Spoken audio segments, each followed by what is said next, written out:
السلام علیکم ورحمۃ اللہ وبرکاتہ۔ الحمدللہ رب العالمین والعاقبۃ للمتقین والصلاة والسلام علی اشرف الانبیاء والمرسلین نبینا محمد وعلی آلہ وصحبہ اجمعین، اما بعد۔ قال النبی صلی اللہ علیہ وسلم من قام رمضان ایمانا واحتسابا غفر له ما تقدم من ذنبہ، متفق علیہ۔ برادران اسلام، معزز سامعین، پیارے بھائیوں، دوستوں اور ساتھیوں، آج کے درس میں تراویح کے تعلق سے میں چند باتیں عرض کروں گا کہ تراویح کسے کہتے ہیں، اور پیارے نبی جناب محمد مصطفیٰ صلی اللہ علیہ وسلم نے کتنی رات تراویح کی نماز پڑھائی اور آپ کا معمول کیا تھا۔ اور آج جو عام طور سے 20 کے بارے میں کافی سوالات ہوتے رہتے ہیں، کیا نبی صلی اللہ علیہ وسلم نے 20 پڑھائی تھی کہ نہیں، یا عمر فاروق رضی اللہ تعالیٰ عنہ نے 20 پڑھائی تھی یا نہیں، میں مختصر انداز میں پیش کروں گا انشاءاللہ۔ سب سے پہلے حدیث کا ترجمہ۔ نبی صلی اللہ علیہ وسلم فرماتے ہیں کہ جو بھی انسان ایمان، اخلاص اور ثواب کی نیت سے اگر وہ رات میں قیام کرے گا تو اللہ تعالیٰ ان کے پچھلے تمام گناہوں کو معاف فرما دیتا ہے۔ بخاری شریف کی دوسری روایت میں ام المومنین صدیقہ کائنات عائشہ رضی اللہ تعالیٰ عنہ بیان فرماتی ہیں کہ نبی صلی اللہ علیہ وسلم خواہ رمضان کا مہینہ ہو یا کوئی اور مہینہ ہو، عام طور سے 11 رکعت سے زیادہ رات میں نماز نہیں پڑھتے تھے۔ یہ بخاری شریف کی حدیث ہے۔ اگر آپ تراویح کے تعلق سے تمام حدیثوں کو جمع کریں گے تو آپ کو سمجھ میں آئے گا کہ آپ صلی اللہ علیہ وسلم کا معمول تھا عام طور سے 11 رکعت تراویح کی نماز پڑھنا، 8 رکعت تراویح، 3 رکعت وتر، یا 10 رکعت تراویح، 1 رکعت وتر، یا کبھی کسی روایت میں 9 بھی لکھا ہوا ہے، تو جس میں 9 اس کا مطلب ہے کہ 8 رکعت تراویح، 1 رکعت وتر، 9 ہو گیا۔ جس میں 11 ہے تو 8 تراویح اور 3 رکعت وتر، 11۔ جس میں کسی میں 13 بھی ہے تو اس میں 8 رکعت تراویح اور 5 رکعت وتر۔ نبی صلی اللہ علیہ وسلم سے 1، 3، 5 اس طرح سے وتر ثابت ہے۔ تراویح کسے کہتے ہیں؟ تو تراویح اصل میں یہ رات کی نماز ہے۔ اسی کو قیام اللیل بھی کہتے ہیں، اسی کو تراویح بھی کہتے ہیں، اسی کو تہجد بھی کہتے ہیں، لیکن نماز ایک ہی ہے، خواہ وہ رمضان کا مہینہ ہو یا کوئی اور بھی مہینہ ہو۔ البتہ آج ہمارے ماحول میں رمضان کے مہینے میں جو نماز پڑھتے ہیں وہ تراویح کے نام سے مشہور ہے، لیکن یہ سب کے سب رات کی نماز ہے۔ یہ تہجد کا بدل ہے، ایک طرح سے سمجھ رہے ہیں، یہ سب ایک ہی نماز ہے۔ اب سوال ہے کہ ہمیں کتنی پڑھنی چاہیے، تو جواب وہی ہے جو حضرت عائشہ رضی اللہ تعالیٰ عنہ کی حدیث میں ہے کہ نبی صلی اللہ علیہ وسلم عام طور سے 11 رکعت یا 13 رکعت یا 9 رکعت پڑھا کرتے تھے، ہمیں بھی اسی کا اہتمام کرنا چاہیے، کیونکہ ساری کی ساری بھلائیاں کہاں پر ہے؟ وہ نبی صلی اللہ علیہ وسلم کی سنت کی اتباع میں ہے۔ نبی صلی اللہ علیہ وسلم کی آپ سنت کی اتباع کریں گے، خواہ وہ 1 رکعت ہو یا 3 رکعت ہو، اسی میں ساری بھلائیاں موجود ہیں، اسی میں مضمر ہے۔ اب سوال ہے کہ نبی صلی اللہ علیہ وسلم نے باجماعت کتنی رکعت تراویح کی نماز پڑھائی؟ تو 11 رکعت ہے، اس میں کوئی شک نہیں۔ کتنی رات پڑھائی؟ تو جواب 3 رات۔ نبی صلی اللہ علیہ وسلم نے پوری زندگی میں صرف 3 رات تراویح کی نماز باجماعت رمضان کے مہینے میں پڑھائی۔ چوتھی رات میں صحابہ کرام مسجد میں جمع ہوئے، لیکن نبی صلی اللہ علیہ وسلم اپنے کمرے سے باہر تشریف نہیں لائے۔ صحابہ کرام بیٹھے ہوئے تھے اور آواز دیتے ہیں نا، اب نبی کی کہیں کہ اب نبی صلی اللہ علیہ وسلم باہر آئیے نماز پڑھے تو گستاخی ہوتی، تو صحابہ کرام بیٹھے رہے، انتظار میں بیٹھے رہے، دروازے کو دیکھتے رہے کب آئیں گے تب آئیں گے، لیکن نبی صلی اللہ علیہ وسلم باہر نہیں نکلے۔ پھر آپ نے فرمایا بعد میں کہ مجھے اس بات کا خوف ہے کہ کہیں اللہ تعالیٰ کو تمہارا یہ اجتماعی عمل پسند آ جائے اور تم پہ اسے فرض نہ کر دے اور تم اس کی طاقت نہیں رکھتے ہو، کیونکہ نبی بڑے مشفق تھے، بڑے مہربان تھے۔ مجھ سے حدیث ایسی ہیں، آپ فرماتے ہیں کہ اگر میری امت کے لیے مشقت نہیں ہوتی تو میں اسے ہر نماز کے وقت میں مسواک کرنے کا حکم دیتا، لیکن مشقت نہ ہو امت کو، اس لیے آپ نے اس کا حکم نہیں دیا۔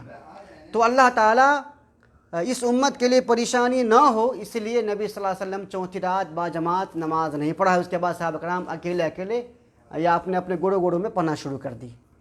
تو نبی صلی اللہ علیہ وسلم نے پوری زندگی میں 3 رات باجماعت تراویح کی نماز 11 رکعت پڑھائی۔ ٹھیک ہے، اتنا واضح ہے۔ اب آج ہمارے ماحول میں مشہور ہے کہ عمر فاروق رضی اللہ تعالیٰ عنہ نے 20 رکعت نماز پڑھنے کا حکم دیا۔ کیا یہ درست ہے؟ تو جواب درست نہیں۔ اب ذرا سے سوچئے کہ جو عمر فاروق رضی اللہ تعالیٰ عنہ جو نبی کی معمولی سنت کو فالو کرتے تھے، اس پر عمل کرنے کی کوشش کرتے تھے، کہ جب ان کا دور آئے گا نبی صلی اللہ علیہ وسلم کی وفات کے بعد تو کیا وہ نبی کی سنت سے ہٹ کر کے اپنا ایک نیا طریقہ ایجاد کریں گے؟ جواب نہیں۔ انہوں نے کیا کیا؟ انہوں نے سوچا کہ جس خوف سے نبی صلی اللہ علیہ وسلم نے باجماعت نماز پڑھنے سے منع کیا تھا، وہ خوف تو آج ختم ہو گیا۔ خوف کیا تھا؟ کہ تم پہ کہیں فرض نہ ہو جائے۔ آج تو دن کمپلیٹ ہو چکا ہے، اب آسمان سے وہی آئے گی، فرشتے آئیں گے؟ نہیں آئیں گے نا فرشتے آسمان سے۔ تو جب آسمان سے فرشتے نہیں آئیں گے، دین کمپلیٹ ہو گیا ہے، تو کیوں نہ ہم تمام صحابہ کرام کو ایک امام کے پیچھے جمع کریں۔ تو عمر فاروق رضی اللہ تعالیٰ عنہ نے ایک امام کے پیچھے 20 رات کے لیے جمع کیا تھا، نہ کہ 20 رکعت کے لیے، کیونکہ جو 10 راتیں ہیں آپس میں بات چیت کرتے ہوئے مجلس میں بلاتے ہیں، آؤ بیٹھو بات چیت کرو، کیا حل کریں نہیں کریں، 10 رات ایسے گزر گئی، تو وہ 20 رات ہے نہ کہ 20 رکعت ہے۔ اسی 20 رات کو حناف لوگوں نے 20 رکعت سے تعبیر کر دیا ہے، جبکہ عمر فاروق رضی اللہ تعالیٰ عنہ نے بھی وہ 20 رات کے لیے تمام صحابہ کرام کو ایک امام کے پیچھے جمع کیا تھا، نہ کہ 20 رکعت کے لیے۔ اس نقطہ کو سمجھنے کی ضرورت ہے۔ لہذا نبی کی سنت یا عمر فاروق کی سنت وہ 20 رکعت نہیں ہے، وہ 11 رکعت ہی ہے، وہ 13 رکعت ہی ہے، وہ 20 رات کے لیے جمع کیا گیا تھا۔ اب سوال ہے کیا 8 سے زیادہ یا 11 سے زیادہ آپ پڑھ سکتے کہ نہیں پڑھ سکتے؟ جواب ہاں، پڑھ سکتے ہیں۔ اگر کوئی انسان کوشش کرتا ہے کہ نہیں میں اتنا ہی پڑھوں گا جتنا نبی صلی اللہ علیہ وسلم سے ثابت ہے، تو یہ سب سے بیٹر ہے، سب سے افضل۔ کیوں؟ کیونکہ نبی کا عمل سب سے بہتر ہے۔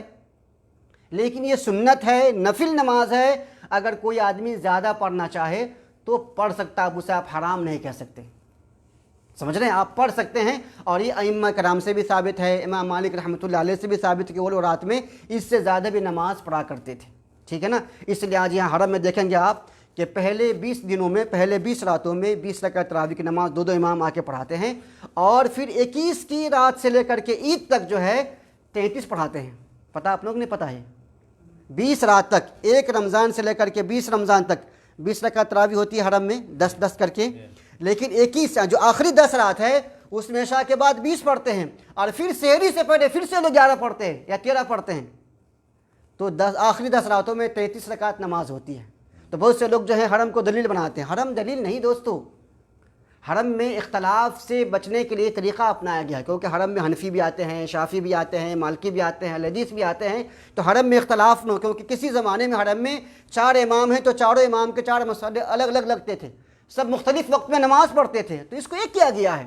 تو یہاں کی حکومت کا یہ طریقہ ہے کہ دیکھو سنت تو 10 ہی رکعت ہے، 8 ہی رکعت ہے، ہم اتنا ہی پڑھائیں گے، اگر کسی کو زیادہ پڑھنا ہے تو اپنی اپنی ٹولی مت کھڑی کرو، جماعت اپنی مت قائم کرو کہ یہ حنفی جماعت ہے، شافعی فلاں فلاں، بلکہ ہم آپ کے لیے ایک امام مقرر کر دیتے ہیں، جس کو 10 پڑھنا ہے وہ 10 پڑھ کے چلے جائیں گے، جس کو 20 پڑھنا ہے ہم ایک امام مقرر کر دیتے ہیں، اور وہ امام ان کو ایکسٹرا پڑھا دیں گے تاکہ اختلاف سے بچ جائے۔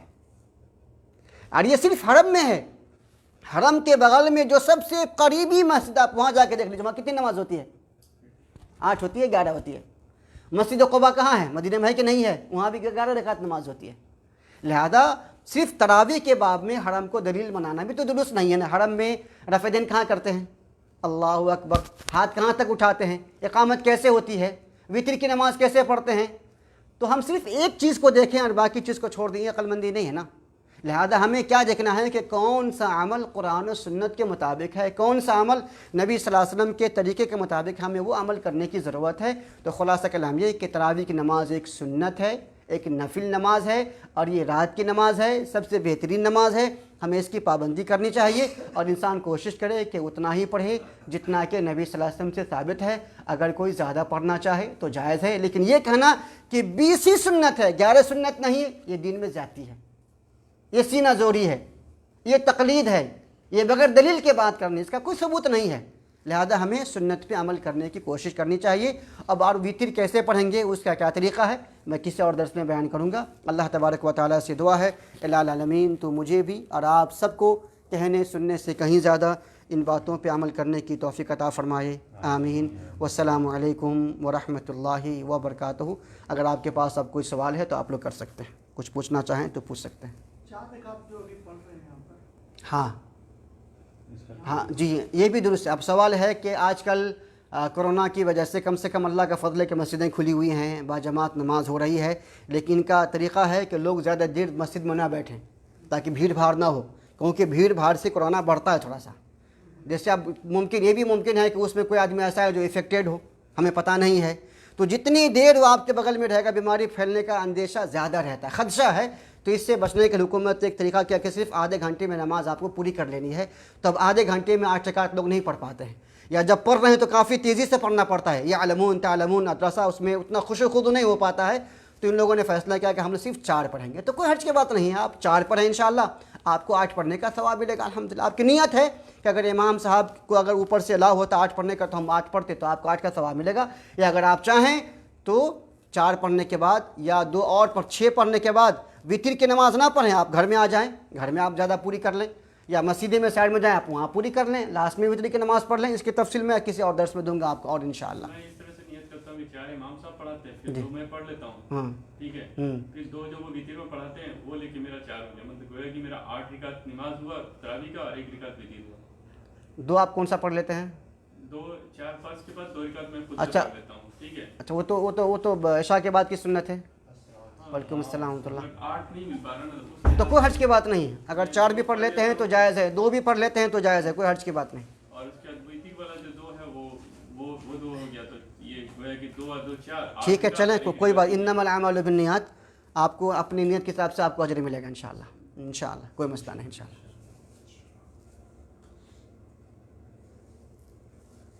اور کوئی سوال ہے یا اکتفا کریں اسی پہ؟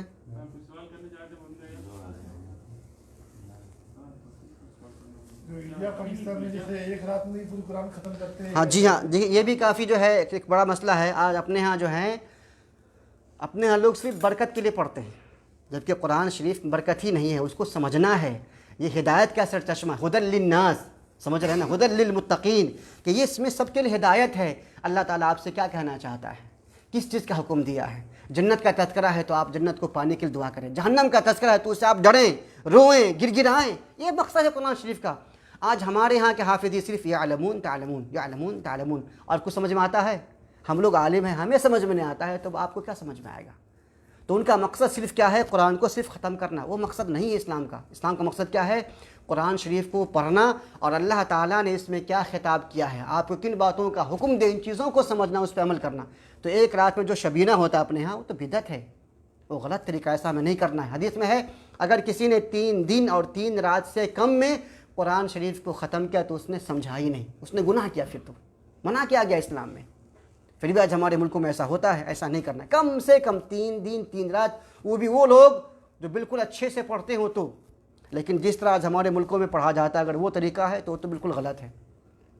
کچھ جگہوں پہ 1 رات میں ہوتا ہے, کچھ جگہوں پہ 10 دن پہ ہوتا ہے, لیکن ان جگہوں پہ صرف وہ 20 رکعت پورا کرنے کے چکر میں اتنا فاسٹ پڑھتے ہیں شتابدی ایکسپریس کی طرح سے, کہ نہ امام سمجھتا ہے نہ مقتدی سمجھتے ہیں. پتہ نہیں کتنا صحیح پڑھتے ہیں کتنا غلط, اللہ ہی جانے وہ. اس لیے ہمیں اس طرح نہیں پڑھ, بلکہ قرآن کو ہمیں ٹھہر کے سکون سے پڑھنا. الحمدللہ رب العالمین الرحمن الرحیم مالک یوم الدین ایاک نعبد و ایاک نستعین, اس طرح سے پڑھنا ہے. آپ صرف الحمدو کہیں, والضالین آمین, بس اتنا سنیں تو پھر کیا فائدہ ملا قرآن شریف پڑھنے کا ہمیں. لہذا ہمیں شبینہ جو کرتے ہیں یہ سب بدعت ہے, دین میں ایک نیا طریقہ ہے, ہمیں ایسے کاموں سے توبہ کرنے کی ضرورت ہے. جی جو 87 کو ختم کر دیتے ہیں انڈیا میں, جی, پھر اس کے بعد بھیڑ ختم ہو جاتی ہے, 5% لوگ آنا. 27 کو ختم. اصل میں اپنے ہاں کے لوگ سمجھتے ہیں کہ 27 ہی کو قرآن شریف نازل ہوا, اب 27 کو مہینہ بھی ختم ہو گیا, بس تراویح ختم ہو گئی, آپ جنتی ہو گئے, اب آپ کو دوبارہ پڑھنے کی ضرورت ہے. وہ فرض نماز بھی نہیں پڑھتے وہ لوگ. جی ہاں, تو یہ سب غلط طریقہ ہے. مکمل رمضان آپ کو عبادت کرنے کی ضرورت ہے, کیونکہ جو شب قدر ہے وہ آپ خاص نہیں کر سکتے کہ وہ 27 میں ہے یا 21 میں ہے یا 23 میں. پورے آخری 10 راتوں میں سے کسی ایک رات ہے. یہ بھی ممکن ہے وہ 29ویں کی رات ہو, 27 کے بعد آپ نہیں آئے, آپ کو رات نہیں مل پائے گی. لہذا آپ کو پورا مہینہ تراویح کی نماز پڑھنی ہے, اور جو شور شرابہ بھیڑ بھاڑ جو آپ پہلے کرتے تھے آپ کو آخری رات تک کرنا ہے. بلکہ انسان کوشش کرے کہ رمضان کا مہینہ ایک ٹریننگ کا مہینہ ہے, ہمیں مسجد سے قریب کرنے کا مہینہ ہے, اللہ سے قریب کرنے کا مہینہ ہے. ہم رمضان کے بعد بھی 8 رکعت نہ صحیح, 4 ہی صحیح, 6 ہی صحیح, جتنا ہو رات میں ضرور سونے سے پہلے ہم تہجد پڑھ لیں, کچھ تراویح پڑھ لیں, اور سونے سے پہلے وتر کی نماز پڑھ کے سو جائیں. یہ ہمیں معمول بنانا چاہیے. ایک سوال یہ تھا, جی, جیسے کہ یہ ہے کہ جب انسان مرتا ہے, وفات ہوتی ہے, تو بعد میں اس کو دفنا دیا جاتا ہے. یہ ہے کہ جب انسان اس کو دفنا کر کے پیچھے ہٹتا ہے تو اس کی قدموں کی آہٹ کی آواز وہ سنتے ہیں. جی, تو اس سے بعض لوگ یہ کہتے ہیں کہ دیکھو کہ آپ لوگ مردہ سنتے ہیں. نہیں سنتے. ہاں دیکھیے تو وہ تو آپ ہم لوگ ایسا نہیں کہتے کہ مردہ نہیں سنتے. دیکھو ہم جو اہل حدیث ہیں ہم کیا کہتے ہیں, قرآن و حدیث میں جتنا ثابت ہے ہم اتنا ثابت کرتے ہیں, جو ثابت نہیں ہے وہ ثابت نہیں کرتے. تو اللہ فرماتا ہے کہ مردے نہیں سنتے, اور اے نبی آپ مردوں کو نہیں سنا سکتے. تو ہمارا عقیدہ ہے کہ مردے نہیں سنتے اور آپ سنا بھی نہیں سکتے. وہ جو ہے وہ ایک خاص کیفیت ہے کہ جب آپ جس دن دفن کریں گے, جس وقت میں, اسی وقت میں جب لوگ اس کو چھوڑ کے جاتے ہیں صرف 40 قدم کی آہٹ کو وہ سنتے ہیں. جو 41واں قدم ہے وہ مردے پھر نہیں سنتے. تو یہ ایک حسرت کے لیے ایسا کہا گیا ہے کہ مردے کو بھی احساس ہے کہ جس کے لیے ہم جیتے رہے, حلال حرام کی تمیز نہیں, ہمیں وہ بھی چھوڑ کے جا رہا ہے, وہ بھی ہمارے ساتھ نہیں آ رہا ہے. سمجھ رہے ہیں نا. تو 40 قدم مردے سنتے ہیں, اس میں کوئی شک نہیں. اس کے بعد فرشتے آتے ہیں, منکر نکیر آتے ہیں, ان سے سوال ان کو اٹھایا جاتا ہے, ان میں روح واپس کی جاتی ہے, ان سے سوال پوچھتے ہیں من ربک وما دینک ومن نبیک. یہ پورا حساب کتاب شروع ہوتا ہے. یہ جو اسے بولتے ہیں آزمائش, فتنہ, یہ شروع ہوتا ہے. اگر بندہ نیک ہے تو جنت کے دروازے کھول دیے جاتے ہیں, قبر وہ کشادہ کر دیا جاتا ہے. اگر بندہ برا ہے, فاسق ہے, فاجر ہے, بے نمازی ہے تو اسے تکلیف ہوتی ہے, فرشتے اس کو مارتے ہیں, عذاب دیتے ہیں اس کو. جی ہاں, تو یہ جو مردے نہیں سنتے یہی اصل ہے. وہ صرف 40 قدم ایک اسپیشل ہے, یعنی ہر قانون میں کچھ نہ کچھ اپواد ہوتا ہے. سمجھتے ہیں اپواد یعنی سپریٹ, تو یہ سپریٹ ہے 40 قدم سے. لیکن اس کا مطلب یہ نہیں ہے کہ مردے آپ کی بات کو سنیں گے, آپ کی فریاد کو سنیں گے, نہیں, یہ مطلب نہیں ہے. بس یہ ہے کہ صرف مردے کو ایک احساس دلانا ہے کہ دیکھو جس کے لیے تم نے سب کچھ کیا وہ بھی تمہیں آج چھوڑ کے, دیکھو ان کے پاؤں کی آواز سن لو, وہ تم کو چھوڑ کے جا رہا ہے, تم ابھی اکیلے ہو, تمہارے ساتھ میں کون ہے, تمہارا نیک عمل. سمجھ, تو یہ بتلانا مقصود ہے وہاں پہ. یہ بتلانا مقصود نہیں ہے کہ وہ مردے تمہاری آواز سن کے جو ہے تمہیں فریاد پہنچائیں گے, نہیں, بلکہ وہ آپ کا محتاج ہے. حدیثوں میں ثابت ہے کہ اللہ تعالیٰ قبر میں انسانوں کو عذاب دیتا ہے, کبھی کبھی اس کے عذاب میں تخفیف کر دی جاتی ہے. تو پوچھتا ہے فرشتے سے آخر کیا بات ہے, آج مجھے عذاب کیوں نہیں ملی, مجھے عذاب کیوں نہیں دیا گیا؟ تو فرشتہ کہتا ہے کہ تمہارا بیٹا ہے یا تمہارا بھائی ہے یا تمہارا دوست ہے جو تمہارے لیے دعا کیا تو آج عذاب میں کچھ کمی کر دی گئی. تو یہ جو قرآن خوانی کراتے ہیں یہ وہ اس میں نہیں آتا.